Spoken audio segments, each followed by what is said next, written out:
Masuknya Freeport ke Indonesia bermula dari laporan seorang geolog asal Belanda, Jean Cegues Dozy.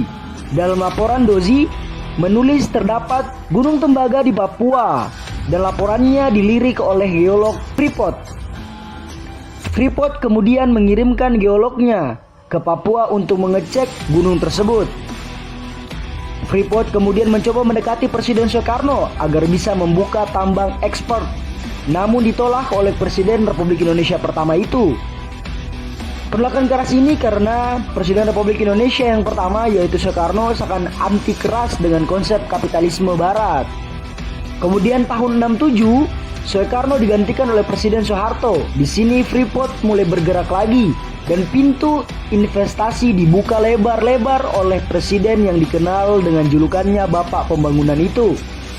Awal menjabat sebagai presiden, tepatnya hanya 3 pekan sejak jadi presiden, tanpa ragu-ragu Soeharto menaikkan kontrak karya pertama dengan Freeport. Masa berlaku kontrak disepakati selama 30 tahun. Mestinya kontrak ini berakhir pada tahun 1967.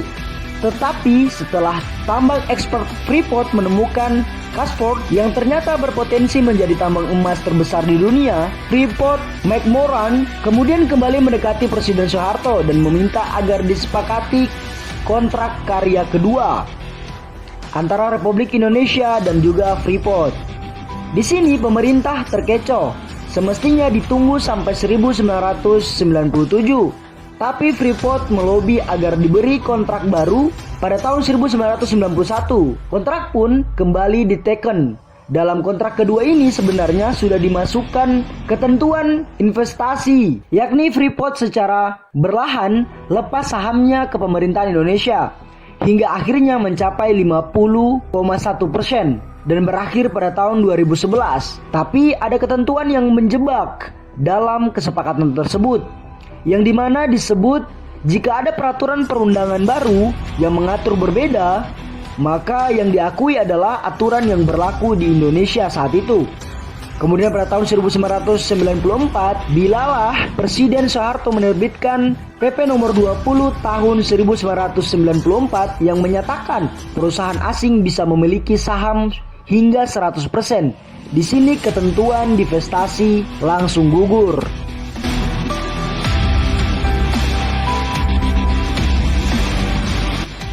Divestasi seakan dilupakan sampai akhirnya Susilo Bambang Yudhoyono, Presiden Indonesia saat itu, menerbitkan Undang-Undang Mineral dan Batubara nomor 4 tahun 2009 yang menekankan wajibnya divestasi dan perubahan rezim perusahaan tambang dari kontrak menjadi izin usaha pertambangan khusus. Namun sampai akhir periode, upaya renegosiasi dan divestasi tak kunjung rampung.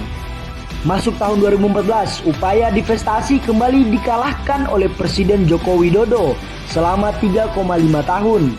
Tim yang dibentuk Presiden aktif negosiasi ke Freeport untuk mengadu posisi 51 saham PT Freeport Indonesia.